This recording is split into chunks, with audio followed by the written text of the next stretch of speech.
Your Marodyne LiV device will arrive in this shipping carton. Please keep this carton and the inner packing pieces for safe shipping of your device when needed. Inside the carton you will find the device, the carrying case, the owner's manual, the power supply, and power cord.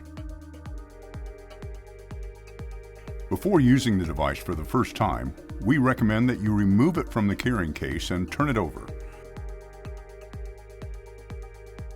Locate the serial number where indicated. Then record that number on the front cover of the user manual for future reference. For optimal performance, place the Marodyne LiV on a flat, firm, and level surface such as a wood, stone, or tile floor.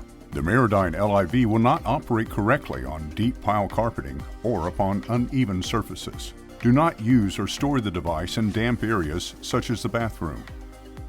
Insert the electrical cord into the power supply firmly and completely. A loose connection may prevent the device from operating. Insert the cylindrical plug of the power supply into the matching power receptacle in the Marodyne LiV device. Plug the power supply cord into a properly grounded electrical outlet supplying household current. Do not bypass or use any adapters to defeat the ground. Switch on the device. A blue light will indicate it is properly powered. The device will go through a calibration and initialization phase. Do not stand on the device during this time. Once initialization is complete, the display will indicate Go. You are now ready to begin receiving the benefits of the Marodyne LiV.